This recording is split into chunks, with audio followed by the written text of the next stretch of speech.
Assalamualaikum warahmatullahi wabarakatuh. Semangat pagi. Apa kabar Bapak Ibu beserta PKP yang berbahagia? Bertemu kembali dengan saya Ahmad Wildanus. Kali ini materi kita adalah pengendalian pelaksanaan kegiatan.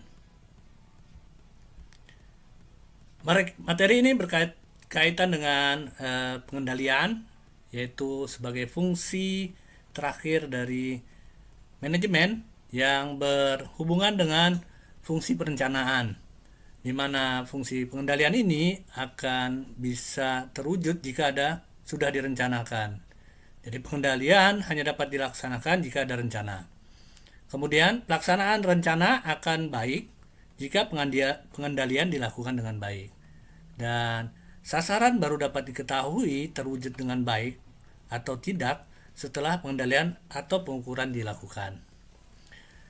Pengendalian adalah segala usaha untuk kegiatan menjamin dan mengarahkan agar kegiatan yang sedang dilaksanakan dapat berjalan sesuai dengan rencana yang telah ditetapkan atau hasil yang dikehendaki, serta sesuai pula dengan segala ketentuan dan kebijakan yang berlaku. Pengendalian merupakan pemeriksaan benar tidaknya segala sesuatu pekerjaan, artinya apakah sesuai dengan rencana yang sudah ditentukan, dengan segala perintah yang diberikan, dan semua peraturan yang dikeluarkan. Pengendalian merupakan kegiatan pemimpin yang paling penting dan paling mempengaruhi bagi setiap kegiatan kepemimpinan. Kemudian mengendalikan kegiatan bertujuan untuk menjaga agar kegiatan berada dalam arah perwujudan sasaran. Pengendalian akan efektif jika standar dan aturan kerja jelas, hasil kegiatan serta kerja diukur, dikoreksi, dilakukan bila ada penyimpangan di waktu yang tepat, dan dalam mengendalikan kegiatan, laporan status sasaran hendaknya disampaikan kepada seluruh anggota yang berkepentingan dan diharapkan akan meningkatkan motivasi kerja. Pengendalian pekerjaan dimulai dari awal sampai sasaran terwujud. Konsep pengendalian. Konsep pengendalian ini keterkaitan yang erat antara PDCA, fungsi manajemen, dengan modalitas terkait dengan akuntabilitas dan kinerja. Pada pihak eksternal, pertanggungjawaban yang harus diberikan kepada masyarakat atau stakeholder itu terkait dengan akuntabilitas. Sedangkan pada internal itu terkait dengan kinerja dari pekerjaan yang dilakukan. Apakah sudah memenuhi anggaran, kuantitas dan kualitas pekerjaan. Kemudian ketika mengelola tugas, ada siklus PDCA, Plan, Do, Check, Action. Hal ini merupakan tanggung jawab manajerial seorang pimpinan dalam menjalankan tugas pokok dan fungsinya. Hal ini pengendalian berfokus kepada aktivitas check dan action, di mana jika terdapat kekurangan atas pelaksanaan pekerjaan, maka akan dilakukan perbaikan.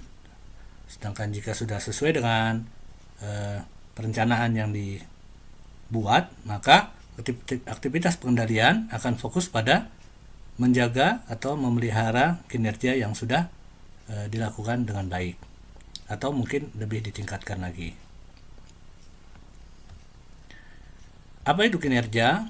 Ya, kinerja adalah keluaran atau hasil dari kegiatan program yang telah atau hendak dicapai sehubungan dengan penggunaan anggaran dengan kuantitas dan kualitas terukur. Sedangkan akuntabilitas, ya, konsepnya akuntabilitas itu adalah merupakan sebuah kewajiban untuk memberitahukan, menjelaskan terhadap setiap tindakan dan keputusan agar dapat disetujui atau ditolak atau diberi sanksi hukuman bila mana diketemukan adanya penyalahgunaan kewenangan. Sedangkan asas akuntabilitas adalah Asas yang menentukan bahwa setiap kegiatan dan hasil akhir dari kegiatan penyelenggara negara harus dapat dipertanggungjawabkan kepada masyarakat atau rakyat sebagai pemegang kedaulatan tertinggi negara sesuai dengan ketentuan peraturan perundang-undangan yang berlaku. Dan ini terkait erat dengan fungsi ASN, di mana ada 3 fungsi ASN, yaitu fungsinya sebagai pelaksana kebijakan publik, kemudian berfungsi sebagai pelayan publik, dan berfungsi sebagai perekat dan pemersatu bangsa, di mana tertera pada Undang-Undang Nomor 5 Tahun 2014 tentang ASN.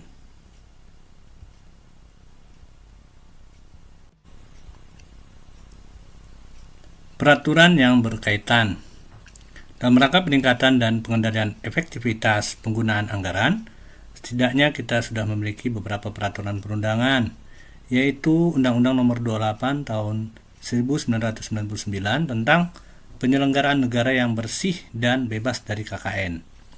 Kemudian paket Undang-Undang Keuangan Negara, yaitu yang pertama Undang-Undang Nomor 17 Tahun 2003 tentang Keuangan Negara. Kemudian yang kedua Undang-Undang Nomor 1 Tahun 2004 tentang Perbendaharaan Negara, dan yang ketiga Undang-Undang Nomor 15 Tahun 2004 tentang Pemeriksaan Pengelolaan dan Tanggung Jawab Keuangan Negara. Yang sebelumnya kita masih menggunakan, sebelum 2003 itu masih menggunakan peraturan yang dibuat oleh perundangan yang dibuat oleh Belanda.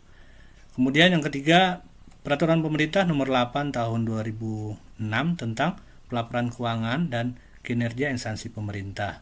Keempat, Peraturan Pemerintah Republik Indonesia Nomor 60 Tahun 2008 tentang Sistem Pengendalian Intern Pemerintah atau SPIP. Dan yang kelima yaitu Perpres ya Nomor 29 Tahun 2014 tentang Sistem Akuntabilitas Kinerja Instansi Pemerintah atau yang disebut dengan SAKIP ya. Peraturan perundang-undangan tersebut mengamanatkan bahwa setiap penggunaan uang negara harus dapat dipertanggungjawabkan hasilnya kepada masyarakat dan digunakan secara efisien dan efektif. Untuk dapat mengukur hasil atau manfaat yang akan dipertanggungjawabkan kepada masyarakat, maka setiap instansi pemerintah juga dituntut untuk memiliki ukuran keberhasilan dan target yang jelas sampai level kegiatan.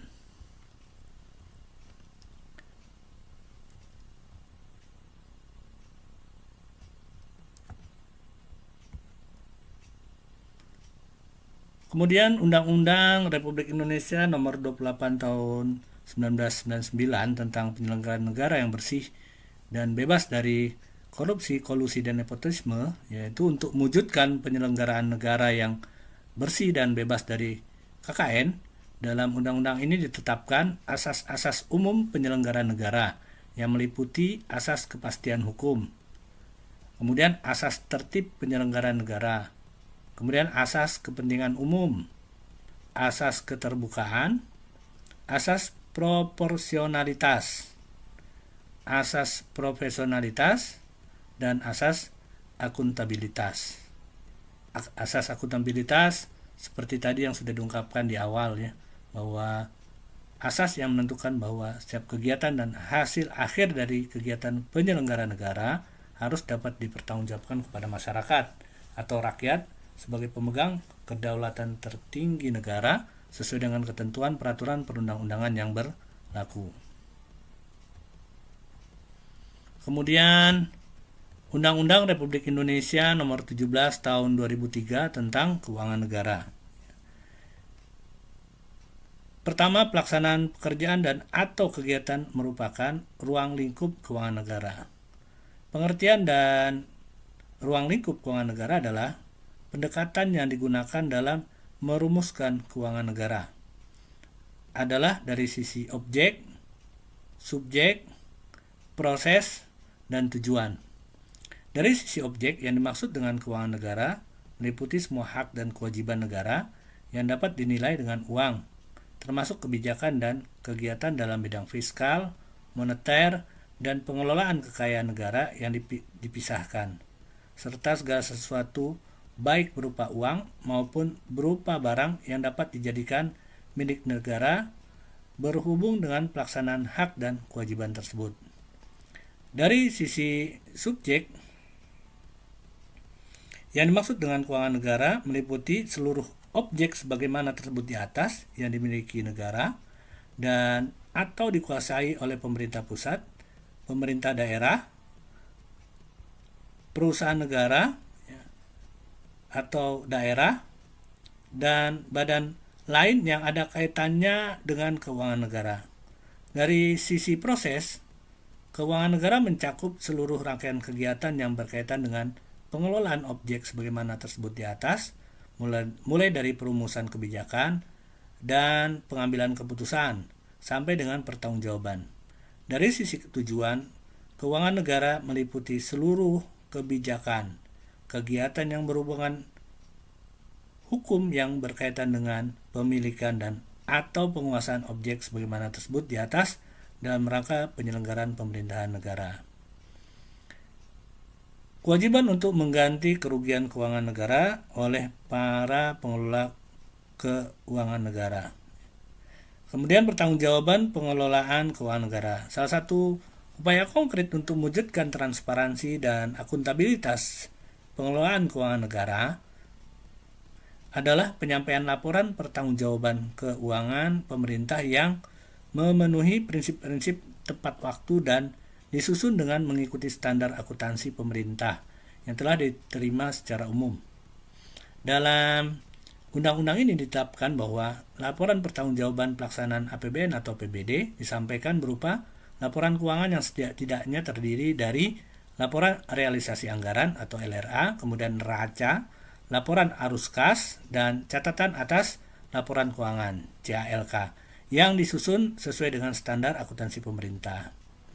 Laporan keuangan pemerintah pusat yang telah diperiksa oleh Badan Pemeriksa Keuangan atau BPK harus disampaikan kepada DPR selambat-lambatnya 6 bulan setelah berakhirnya tahun anggaran yang bersangkutan. Demikian pula laporan keuangan pemerintah daerah yang telah diperiksa oleh BPK harus disampaikan kepada DPR selambat-lambatnya 6 bulan setelah berakhirnya tahun anggaran yang bersangkutan. Dalam rangka akuntabilitas pengelolaan keuangan negara, Menteri atau pimpinan lembaga, gubernur, bupati, wali kota selaku pengguna anggaran, PA, pengguna barang, PB, bertanggung jawab atas pelaksanaan kebijakan yang ditetapkan dalam Undang-Undang tentang APBN atau Peraturan Daerah tentang APBD dari segi manfaat, hasil, outcome, sedangkan pimpinan unit organisasi Kementerian Negara atau lembaga bertanggung jawab atas pelaksanaan kegiatan yang ditetapkan dalam Undang-Undang tentang APBN. Demikian pula Kepala Satuan Kerja Perangkat Daerah bertanggung jawab atas pelaksanaan kegiatan yang ditetapkan dalam Peraturan Daerah tentang APBD dari segi barang dan atau jasa yang disediakan atau output. Sebagai konsekuensinya dalam undang-undang ini diatur sanksi yang berlaku bagi menteri, pimpinan lembaga, gubernur, bupati, wali kota serta pimpinan unit organisasi Kementerian Negara atau lembaga atau satuan kerja perangkat daerah yang terbukti melakukan penyimpangan kebijakan atau kegiatan yang telah ditetapkan dalam Undang-Undang tentang APBN atau Peraturan Daerah tentang APBD. Ketentuan sanksi tersebut dimaksudkan sebagai upaya preventif dan represif serta berfungsi sebagai jaminan atas ditaatinya Undang-Undang tentang APBN atau Peraturan Daerah tentang APBD yang bersangkutan. Selain itu juga perlu ditegaskan prinsip yang berlaku universal bahwa barang siapa yang diberi wewenang untuk menerima, menyimpan dan membayar atau menyerahkan uang, surat berharga atau barang milik negara, bertanggung jawab secara pribadi atas semua kekurangan yang terjadi dalam pengurusannya. Kewajiban untuk mengganti kerugian keuangan negara oleh para pengelola keuangan negara dimaksud merupakan unsur pengendalian intern yang andal.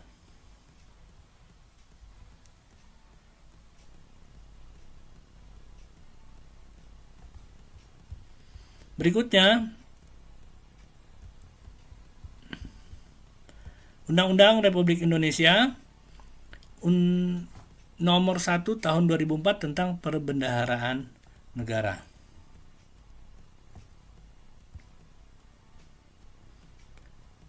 Pejabat yang menandatangani dan atau mengesahkan dokumen yang berkaitan dengan surat bukti yang menjadi dasar pengeluaran atas beban APBN atau APBD bertanggung jawab atas kebenaran material dan akibat yang timbul dari penggunaan surat bukti dimaksud.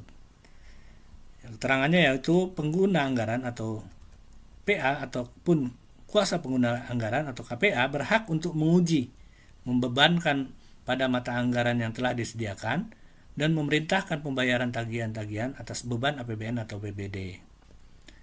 Untuk melakukan ketentuan tersebut pada ayat 1, pengguna anggaran atau kuasa pengguna anggaran PA atau KPA berwenang. Pertama, menguji kebenaran material surat-surat bukti mengenai hak pihak penagih. B. Meneliti kebenaran dokumen yang menjadi persyaratan kelengkapan sehubungan dengan ikatan perjanjian pengadaan barang atau jasa. Kemudian C. Meneliti tersedianya dana yang bersangkutan. Dan D. Membebankan pengeluaran sesuai dengan mata anggaran pengeluaran yang bersangkutan. Dan E. Memerintahkan pembayaran atas beban APBN atau APBD. Pejabat yang menandatangani atau mengesahkan dokumen yang berkaitan dengan surat bukti menjadi dasar pengeluaran atas beban APBN atau APBD bertanggung jawab atas kebenaran material dan akibat yang timbul dari penggunaan surat bukti dimaksud. Kemudian undang-undang berikutnya adalah nomor 15 tahun 2004 tentang pemeriksaan pengelolaan dan tanggung jawab keuangan negara. Pemeriksaan kinerja adalah pemeriksaan atas aspek ekonomi dan efisiensi, serta pemeriksaan atas aspek efektivitas yang lazim dilakukan bagi kepentingan manajemen oleh aparat pengawasan intern pemerintah. Pasal 23E Undang-Undang Dasar Negara Republik Indonesia tahun 1945 mengamanatkan Badan Pemeriksa Keuangan BPK untuk melaksanakan pemeriksaan kinerja pengelolaan keuangan negara. Tujuan pemeriksaan ini adalah untuk mengidentifikasikan hal-hal yang perlu menjadi perhatian lembaga perwakilan. Adapun untuk pemerintah, pemeriksaan kinerja dimaksudkan agar kegiatan yang dibiayai dengan keuangan negara atau daerah diselenggarakan secara ekonomis dan efisien serta memenuhi sasarannya secara efektif. Berikutnya adalah Peraturan Pemerintah Republik Indonesia Nomor 8 Tahun 2006 tentang pelaporan keuangan dan kinerja instansi pemerintah.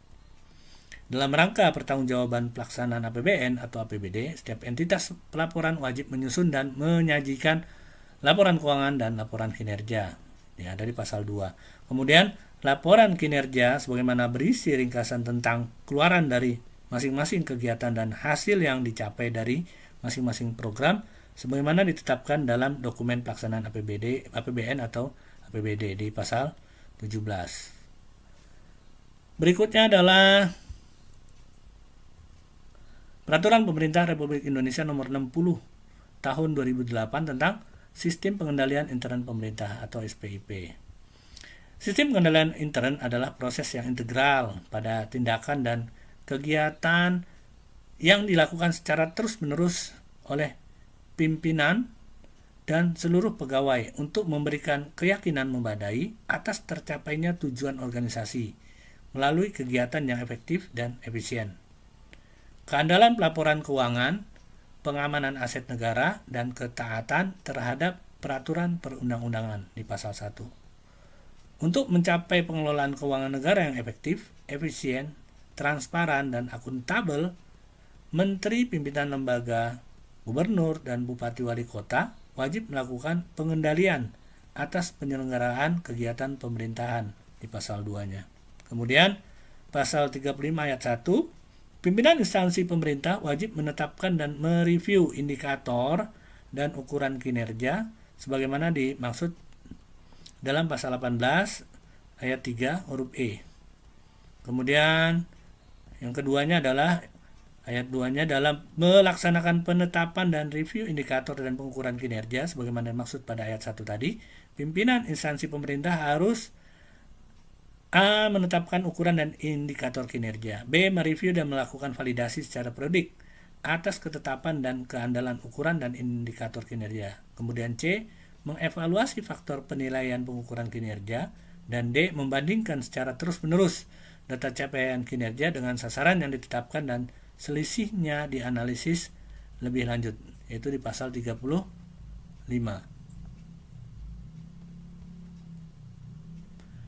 Kemudian berikutnya adalah Peraturan Presiden Republik Indonesia Nomor 29 Tahun 2014 tentang Sistem Akuntabilitas Kinerja Instansi Pemerintah atau SAKIP.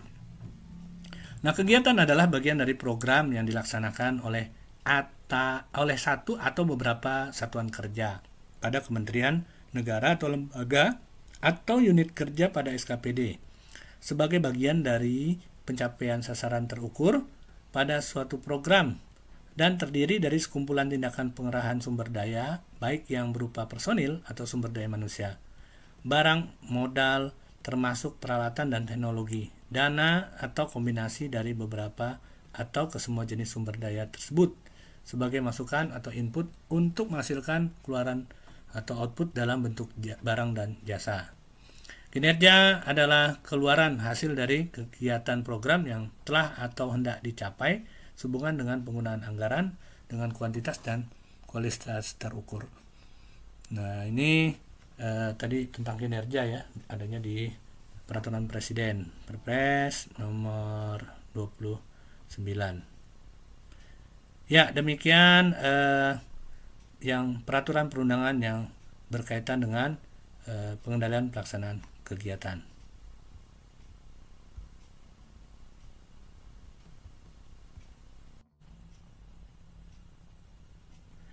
Dimensi pengendalian. Dalam perspektif kebijakan yang diadaptasi untuk pekerjaan atau kegiatan, monitoring merupakan pengawasan berupa pemantauan dengan penilaian yang bertujuan mengendalikan pelaksanaan agar sesuai dengan tujuan. Pengawasan seringkali dipahami sebagai evaluasi berjalan atau evaluasi formatif. Monitoring ada on-site dan on-desk ya, pada tempat dia melakukan pekerjaan di lapangan ataupun dalam kantor. Kemudian evaluasi merupakan penilaian atas implementasi untuk pencapaian kinerja. Kemudian evaluasi dilaksanakan setelah kegiatan selesai dilaksanakan, baik karena tenggat waktu atau karena pekerjaan tuntas. Evaluasi terhadap tujuan, evaluasi terhadap historical, dan evaluasi terhadap best practice. Kemudian pengganjaran. Pengganjaran termasuk di dalamnya penghukuman. Pengganjaran dapat dimaknai pemberian rewards dan punishment yang ditetapkan dan diberikan sebagai hasil dari pengawasan dan penilaian.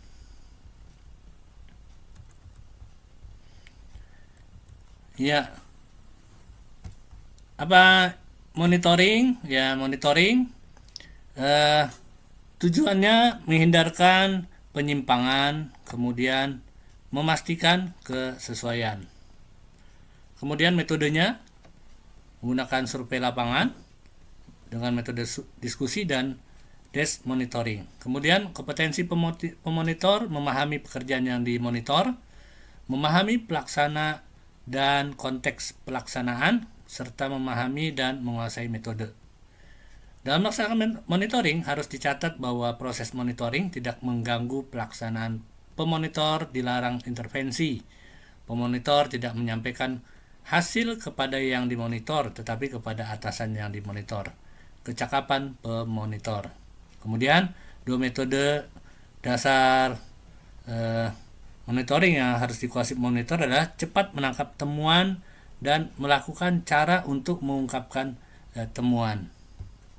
Berikutnya adalah evaluasi. Ya, evaluasi tujuannya sejauh mana pencapaian kinerja. Kemudian menemukan hal-hal yang meningkatkan kinerja. Berikutnya tujuannya mencapai akuntabilitas. Metode komparasi, ya, tujuan, kemudian historical dan best practice. Evaluator perlu mengambil jarak dari pelaksana dan target. Proses evaluasi dapat dipertanggungjawabkan secara metodologi yang dilaksanakan tidak dalam suasana permusuhan atau kebencian. Berikutnya adalah pengganjaran, ya, atau sanksi. Ya.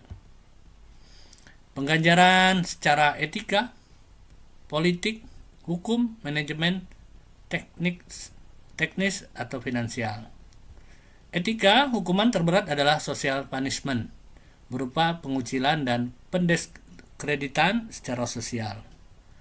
Secara politik, hukuman terberat berupa impeachment. Hukum, penjara atau denda.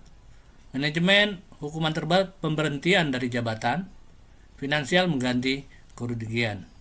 Secara finansial, konsekuensi pengganjaran dapat juga berupa bonus atau denda.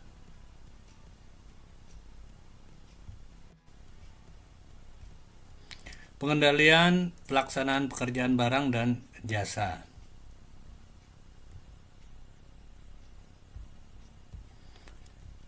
Hasil belajar mampu melaksanakan dan menganalisis hasil monitoring pelaksanaan pekerjaan barang atau jasa. Materi, teknik dan rencana monitoring berdasarkan hasil analisis substansi kritis dalam perjanjian atau kontrak. Kemudian prestasi pekerjaan sesuai dengan dokumen perjanjian atau kontrak. Kemudian faktor penyebab ketidaksesuaian pekerjaan dengan dokumen atau kontrak. Dan terakhir, ketentuan penalti terhadap penyedia barang atau jasa terkait ketidaksesuaian pelaksanaan pekerjaan sesuai dengan lingkup kewenangannya.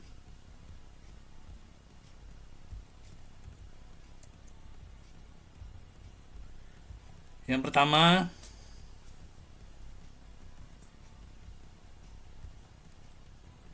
teknik dan rencana monitoring berdasarkan analisis substansi kritis dalam perjanjian atau kontrak.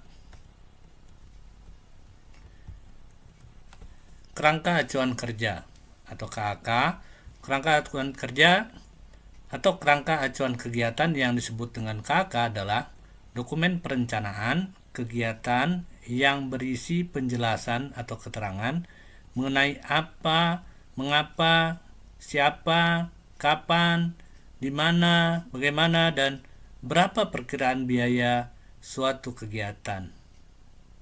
Kemudian KAK berisi uraian tentang latar belakang, tujuan, ruang lingkup, masukan yang dibutuhkan, dan hasil yang diharapkan dari suatu kegiatan. Berikut naskah perjanjian. Naskah perjanjian pembukaan. Yang pertama adalah judul kontrak, menjelaskan jenis barang atau jasa dan judul kontrak yang akan ditandatangani. Kemudian nomor kontrak, menjelaskan nomor kontrak yang akan ditandatangani. Apabila kontrak merupakan perubahan kontrak, maka nomor kontrak harus berurut sesuai dengan berapa kali mengalami perubahan. Kemudian tanggal kontrak, menjelaskan hari, tanggal, bulan, dan tahun kontrak ditandatangani oleh para pihak. Tanggal kontrak tidak boleh mendahului tanggal surat penunjukan penyedia barang atau jasa SPPBJ. Kalimat pembuka merupakan kalimat dalam kontrak yang menjelaskan bahwa para pihak pada hari, tanggal, dan bulan dan tahun tersebut membuat dan menandatangani kontrak. Para pihak dalam kontrak menjelaskan secara rinci dan menerangkan hal yang sebenarnya, identitas para pihak yang meliputi nama, jabatan, dan alamat, serta kedudukan para pihak dalam kontrak tersebut, apakah sebagai pihak pertama atau pihak kedua. B. Para pihak dalam kontrak terdiri dari dua pihak, yaitu satu, pihak pertama adalah pihak pejabat penandatangan kontrak atau PA, KPA atau PPK. Ya, pengguna anggaran atau kuasa pengguna anggaran atau pejabat pembuat komitmen. Ya. Kemudian yang kedua adalah pihak kedua adalah pihak penyedia yang telah ditunjuk untuk melaksanakan pekerjaan. Kemudian yang ketiga menjelaskan pihak-pihak tersebut bertindak untuk dan atas nama siapa dan dasar kewenangannya. Dan yang keempat adalah Apabila pihak kedua dalam kontrak merupakan suatu konsorsium atau kerjasama operasi, kemitraan, bentuk kerjasama lain, maka harus dijelaskan nama bentuk kerjasamanya. Siapa saja anggotanya, dan siapa yang memimpin dan mewakili kerjasama tersebut. Kemudian latar belakang. Bagian ini menjelaskan informasi bahwa telah dilaksanakan pemilihan penyedia dan pejabat penandatangan kontrak telah menunjuk penyedia melalui SPPBJ. B. Isi berisi pernyataan bahwa. Nah, ini peraturan Lembaga Kebijakan Pengadaan Barang Jasa Pemerintah nomor 9 tahun 2018 tentang pedoman pelaksanaan pengadaan barang jasa melalui penyedia. Ini pembukaan, kemudian berikutnya isi, ya. Isi berisi pernyataan bahwa satu pihak telah sepakat atau setuju mengadakan kontrak sesuai dengan objek yang dikontrak. Dua, para pihak telah menyepakati besarnya kontrak. Dalam kontrak yang ditulis dengan angka dan huruf serta rincian sumber pembiayaannya. Ketiga, kontrak yang dibuat ini meliputi beberapa dokumen dan merupakan satu kesatuan yang disebut kontrak. 4. Apabila terjadi pertentangan antara ketentuan yang ada dalam dokumen kontrak, maka yang urutannya lebih dulu sesuai dengan hierarkinya.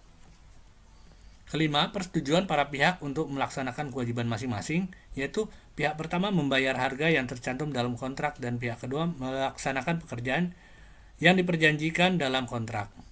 Keenam, jangka waktu pelaksanaan pekerjaan, yaitu kapan dimulai dan diakhirinya pekerjaan tersebut. Kemudian 7, kapan mulai efektif berlakunya kontrak. Kemudian, ungkapan-ungkapan dalam perjanjian harus mempunyai arti dan makna yang sama seperti yang tercantum dalam kontrak. Kemudian yang penutup adalah pernyataan bahwa para pihak telah menyetujui untuk melaksanakan perjanjian sesuai peraturan perundang-undangan dan tanda tangan para pihak dalam kontrak dengan dibubuhi materai.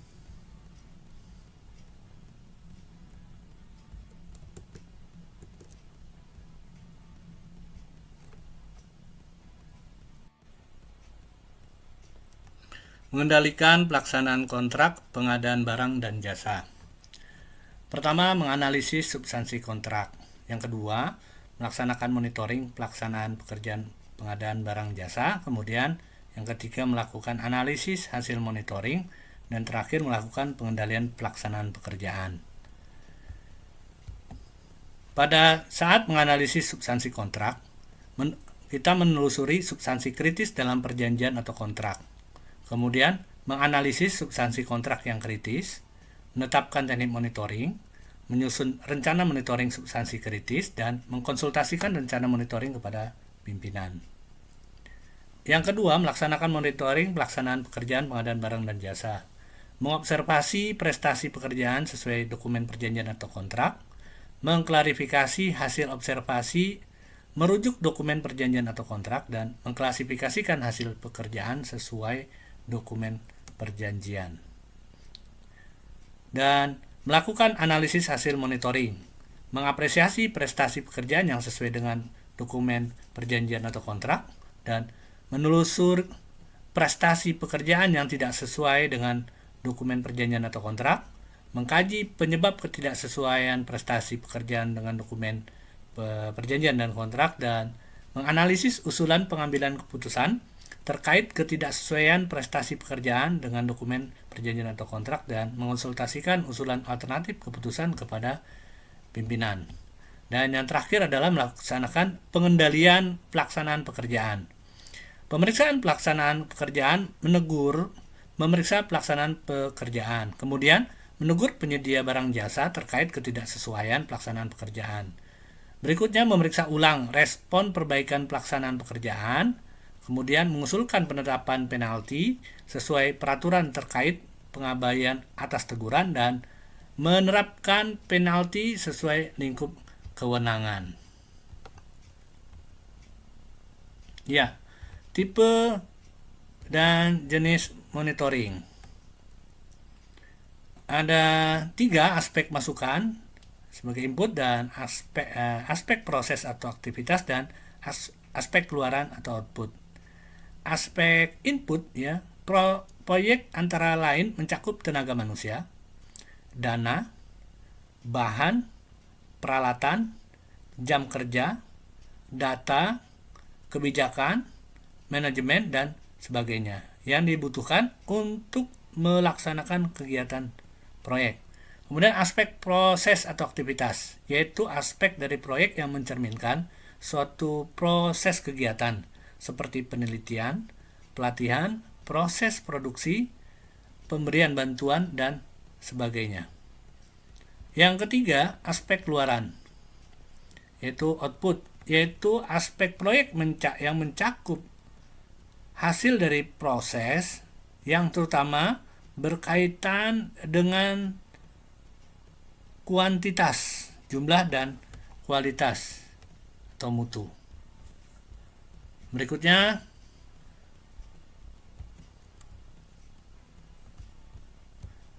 sasaran pengendalian. Ada 3, yaitu pengendalian biaya dan waktu, kemudian pengendalian teknis, dan yang ketiga pengendalian administrasi. Pengendalian pada tahap proyek kegiatan atau tahap proyek ya. Pengendalian biaya dapat dibagi menjadi biaya per area.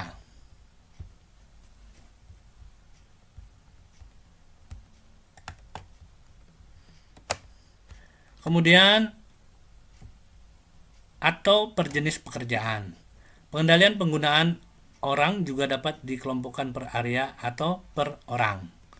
Pengendalian waktu dapat dipilih objek pekerjaan yang kritis, didahului dengan jadwal induk yang dirinci ke dalam komponen-komponen yang kritis. Kemudian diperlukan analisis, pemantauan, dan analisis kinerja pekerjaan. Dan terakhir juga perlu dikaji apakah pekerjaan telah sesuai dengan prosedur dan peraturan yang ditetapkan. Dan yang terakhir adalah pengendalian administrasi. Ada 3 hal, sistem pelaporan, kemudian orang-orang yang tepat, dan terakhir informasi. Sistem pelaporan, komunikasi di antara penanggung jawab. Kemudian mengetahui yang sedang terjadi di lapangan. Orang-orang yang tepat artinya bertanggung jawab terhadap setiap pekerjaan, pimpinan yang mengintegrasikan laporan, kemudian untuk penyesuaian dalam kegiatan. Informasinya benar dan tepat waktu.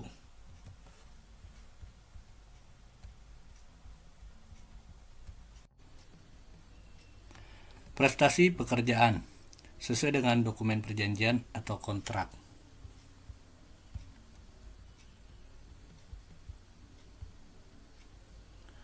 Penilaian pejabat pembuat komitmen terhadap penyedia meliputi kesesuaian kualitas hasil pekerjaan dengan KAK. Kemudian kemajuan atas prestasi pekerjaan sesuai jadwal dan tidak ada keterlambatan.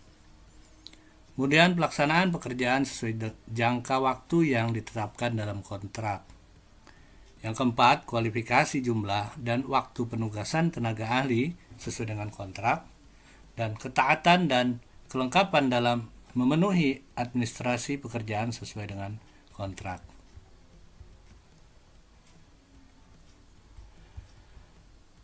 Jadwal pelaksanaan pekerjaan yang disajikan dalam grafis yang memberikan ukuran prestasi pekerjaan pada sumbu Y dan suatu waktu pada sumbu X. Kita sebut dengan kurva S. Biasa digunakan pada proyek konstruksi sebagai alat kendali pelaksanaan proyek di lapangan dalam pengawasan dan pengaturan. Dalam pelaksanaan proyek kegiatan penyediaan barang dan jasa, perlu membuat suatu perencanaan dalam hal waktu dan biaya yang diperlukan selama melaksanakan pekerjaan. Salah satu perencanaan waktu yang dapat dibuat oleh penyedia barang dan jasa sebagai alat bantu jadwal pelaksanaan adalah kurva S.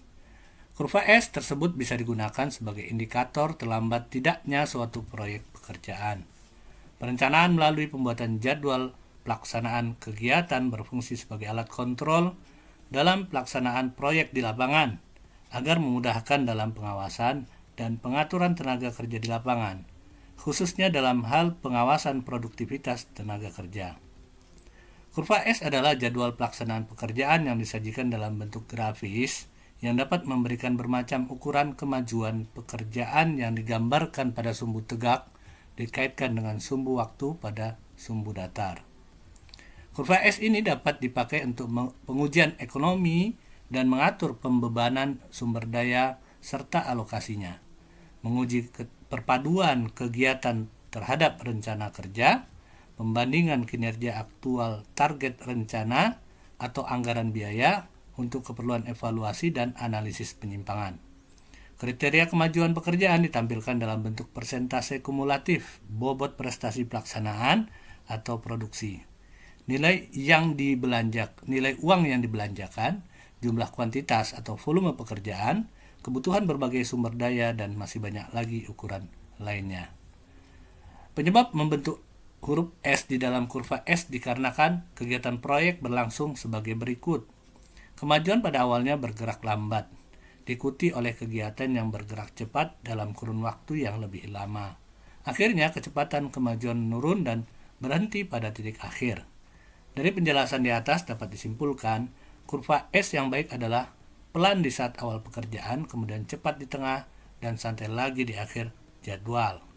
Bentuk kurva ini perlu dibuat sebaik mungkin karena akan mempengaruhi arus keuangan proyek dan penjadwalan pendatangan material, serta hal-hal penting lainnya.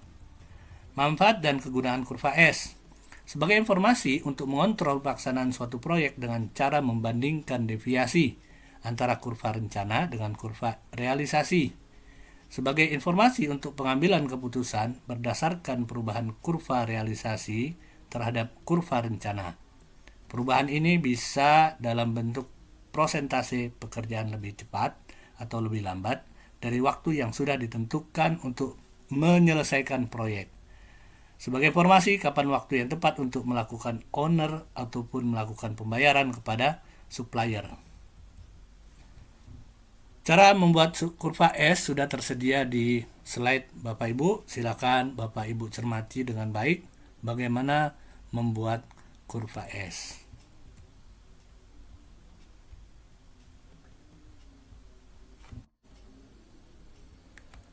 Faktor penyebab ketidaksesuaian pekerjaan dengan dokumen atau kontrak.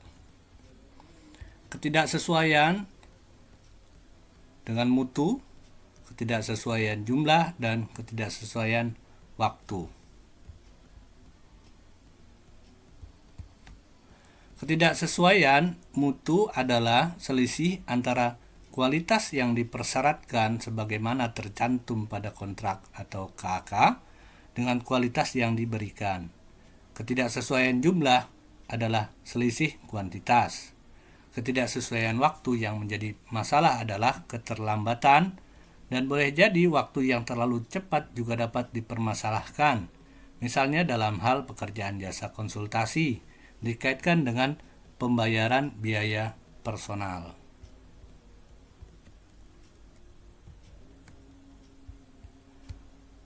Penyebabnya antara lain kelemahan kontrak, SPMK lemah, pengawasan lemah, penyedia tidak kompeten, indikasi persekongkolan. Penyebab kelemahan kontrak diantaranya karena pekerjaan yang tidak bisa diperkirakan dibuatkan kontrak lump sum, yang seharusnya untuk pekerjaan yang bisa diperkirakan bahkan saat terjadinya perubahan volume. Yang kedua adalah SPMK lemah. Di sini dimaksudkan bahwa saat diterbitkannya SPMK, situasi dan kondisi lapangan lemah atau belum siap untuk dilaksanakan pekerjaan. Misal masih ada sengketa lahan tapi SPMK sudah ditetapkan. Hal ini bisa berdampak pada keterlambatan. Kemudian penyebab pengawasan yang lemah diantaranya dapat berdampak pada ketidaktepatan kualitas materi. Pada kontrak yang terdapat unsur materi, harusnya ada pengujian materi atau pengendalian mutu. Jika pengujian tidak dilakukan, akan ada kemungkinan penurunan mutu. Penyebab penyedia tidak kompeten.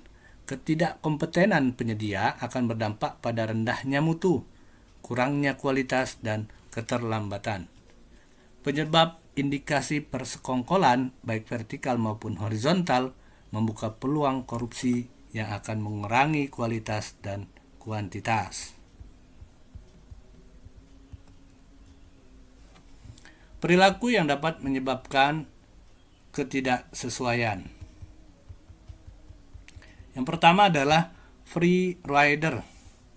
Yang kedua, procrastination atau penundaan. Kemudian berikutnya window dressing. Keempat, fraud. Dan kelima, corruption. Manusia dengan segala kelebihan dan kekurangannya seringkali tergoda untuk melakukan hal-hal yang dalam konteks pelaksanaan pekerjaan merupakan sikap dan perilaku yang tidak produktif, bahkan dapat merugikan. Di antaranya adalah free rider, kecenderungan untuk malas dan mengambil kredit atas pekerjaan orang lain. Berikutnya adalah procrastination atau penundaan. Kecenderungan menunda dan atau santai di tahap-tahap awal dan bersegera ketika mendekati batas waktu. Berikutnya adalah window dressing, kecenderungan melebih-lebihkan pencapaian. Fraud, kemungkinan untuk curang, dan corruption, kemungkinan mengambil yang bukan haknya, baik untuk memperkaya diri sendiri maupun orang lain. Kecenderungan tersebut dapat ditekan dengan pengendalian pelaksanaan pekerjaan. Fraud triangle, segitiga kecurangan. Segitiga kecurangan atau fraud triangle menjelaskan 3 kondisi yang dapat memberikan petunjuk mengenai adanya kecurangan, yakni fraud pressure, fraud rasionalisasi, dan fraud opportunity. Pressure, tekanan ini sering didorong oleh kebutuhan yang sangat mendesak, termasuk kebutuhan untuk sejajar dengan tetangganya atau rekan sekerja di perusahaan atau kantor. Fraud rasionalisasi, opportunity atau peluang-peluang ini berhubungan dengan budaya korporasi dan pengendalian intern yang tidak mencegah, mendeteksi, dan mengoreksi keadaan. Kemudian opportunity, rasionalisasi pembenaran adalah cara pelaku menenteramkan diri. Misalnya, semua orang juga korupsi, atau nanti juga saya kembalikan jarahan saya.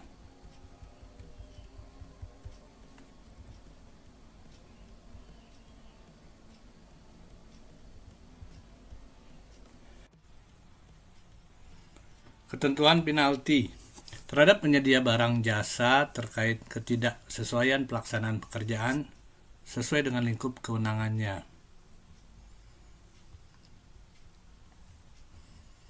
Sanksi atas penyimpangan.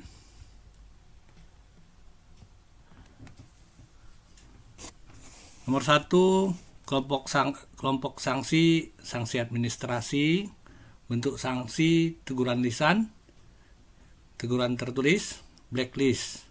Penerima sanksi PNS dan pegawai. Penerima sanksi yang kedua teguran tertulis adalah PNS dan pegawai, dan blacklist itu penyedia barang dan jasa. Saat peristiwa, saat menjadi pegawai. Dan yang kedua juga saat menjadi pegawai, teguran tertulis dan blacklist juga proses PBJP.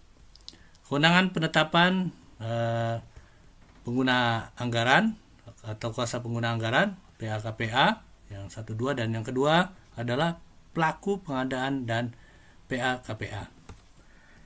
Yang kedua adalah penggantian kerugian negara. Ada 1, 2, 3, 4, 5. Yang pertama tuntutan ganti rugi. Penerima sanksinya adalah PNS non bendahara. Kemudian saat peristiwa, saat menjadi pegawai, Kewenangan penetapannya adalah PA-KPA.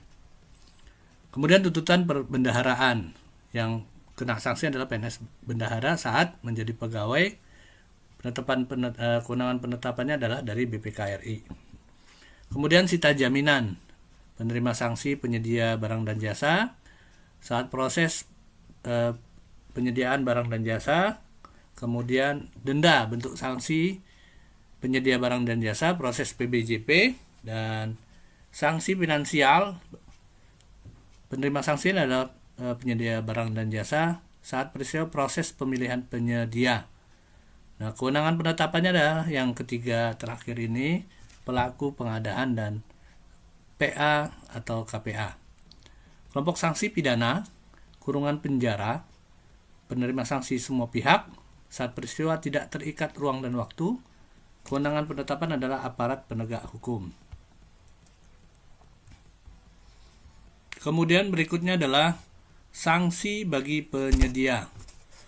Perbuatan atau tindakan berusaha mempengaruhi ULP atau PP, unit layanan pengadaan atau pejabat pengadaan, atau pihak lain yang berwenang untuk melanggar ketentuan. Kemudian melakukan persekongkolan dengan penyedia lain untuk mengatur proses pengadaan. Kemudian membuat dan atau menyampaikan dokumen yang tidak benar atau palsu. Kemudian mengundurkan diri dari pelaksanaan kontrak dengan alasan yang tidak dapat dipertanggungjawabkan atau diterima oleh ULP atau PP, unit layanan pengadaan atau pejabat pengadaan. Kemudian tidak dapat menyelesaikan pekerjaan sesuai dengan kontrak. Sanksinya adalah administrasi dan atau daftar hitam, dan atau gugatan secara perdata dan atau pelaporan secara pidana. Kemudian sanksi bagi penyedia perbuatan atau tindakan ditemukan adanya ketidaksesuaian dalam penggunaan barang atau jasa dalam produk dalam negeri. Nah, sanksinya adalah sanksi administrasi dan daftar hitam tambah finansial. Berikutnya, sanksi bagi penyedia terlambat menyelesaikan pekerjaan, maka denda keterlambatan sebesar 1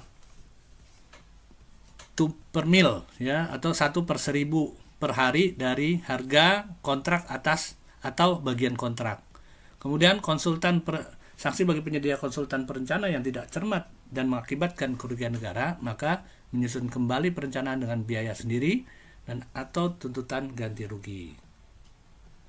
Berikutnya, denda dan ganti rugi. Denda dan ganti rugi. Karena terjadinya cedera atau janji wan prestasi yang tercantum dalam kontrak, sanksi ganti rugi atau denda keterlambatan. Kemudian, cedera janji atau wan prestasi dapat berupa kegagalan bangunan, menyerahkan jaminan yang tidak bisa dicairkan, melakukan kesalahan dalam perhitungan volume hasil pekerjaan berdasarkan hasil audit, kemudian menyerahkan barang jasa yang kualitasnya tidak sesuai dengan kontrak berdasarkan hasil audit, dan keterlambatan penyelesaian pekerjaan. Sanksi denda dan ganti rugi berupa sanksi finansial yang dikenakan kepada penyedia sesuai ketentuan, yaitu sanksi finansial yang dikenakan kepada penyedia sesuai ketentuan yang berlaku karena terjadinya cedera atau janjiwan prestasi yang tercantum dalam kontrak. Sanksi finansial dapat berupa ganti rugi atau denda keterlambatan, ya. Cedera janjiwan prestasi dapat berupa kegagalan bangunan, ya sudah tadi. Nah, kemudian yang tidak bisa dicairkan, melakukan kesalahan dalam perhitungan volume hasil pekerjaan berdasarkan hasil audit, menyerahkan barang jasa yang kualitasnya tidak sesuai dengan kontrak berdasarkan hasil audit, dan keterlambatan penyelesaian pekerjaan. Kemudian sanksi ganti rugi apabila terjadi kegagalan bangunan, menyerahkan jaminan yang tidak bisa dicairkan, melakukan kesalahan dalam perhitungan volume hasil pekerjaan berdasarkan hasil audit, menyerahkan barang jasa yang kualitasnya tidak sesuai dengan kontrak berdasarkan hasil audit. Besarnya sanksi ganti rugi adalah sebesar nilai kerugian yang ditimbulkan. Denda keterlambatan apabila terjadi keterlambatan penyelesaian pekerjaan, besarnya denda keterlambatan adalah 1 per mil per hari dari harga bagian kontrak yang tercantum dalam kontrak, atau 1 per mil dari harga kontrak. Berikutnya adalah bagian kontrak adalah bagian pekerjaan dari satu pekerjaan yang ditetapkan dalam dokumen pemilihan. Kemudian tata cara pembayaran denda diatur di dalam dokumen kontrak. Kemudian lagi masih denda dan ganti rugi.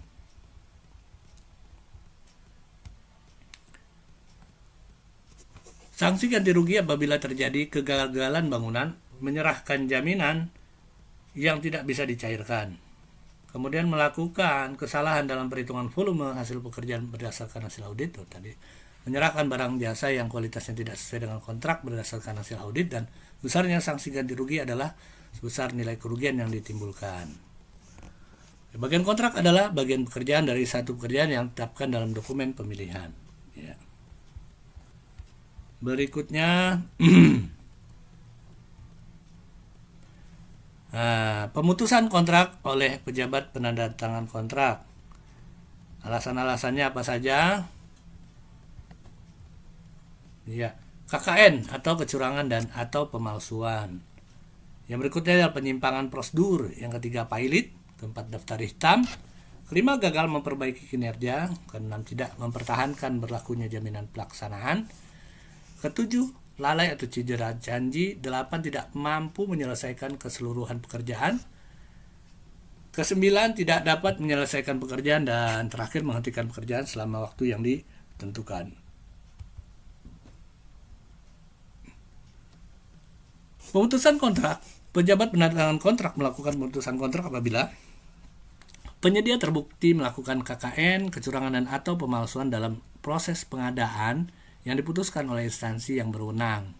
Yang kedua, pengaduan tentang penyimpangan prosedur, dugaan KKN dan atau pelanggaran persaingan sehat dalam pelaksanaan pengadaan barang atau jasa dinyatakan benar oleh instansi yang berwenang. Berikutnya adalah penyedia berada dalam keadaan pailit.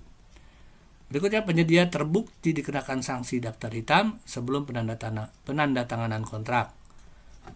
Berikutnya lagi adalah penyedia gagal memperbaiki kinerja setelah mendapat surat peringatan sebanyak 3 kali. Ya. Berikutnya penyedia tidak mempertahankan berlakunya jaminan pelaksanaan. Ya, seterusnya adalah penyedia lalai cedera janji dalam melaksanakan kewajibannya dan tidak memperbaiki kelalaiannya dalam jangka waktu yang telah ditetapkan.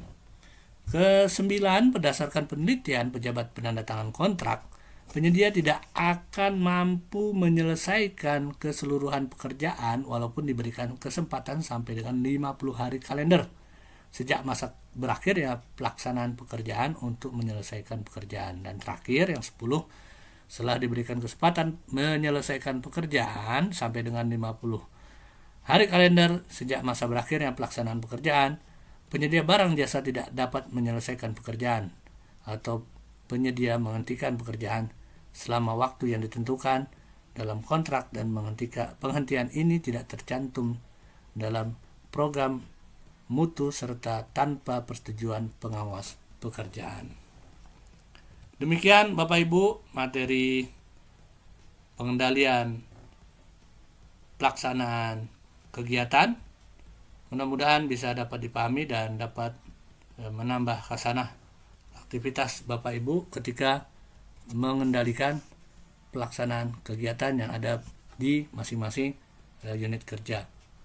Nanti Bapak Ibu ada di dalam slide itu ada tugas mandiri ya, nggak terlalu sulit saya lihat, dan berikutnya kita nanti diskusi secara online, dan terakhir Bapak Ibu tetap mengumpulkan learning journal karena wajib ya untuk masing-masing mata pelatihan. Demikian Bapak Ibu, terima kasih sekali lagi. Semangat pagi. Assalamualaikum warahmatullahi wabarakatuh.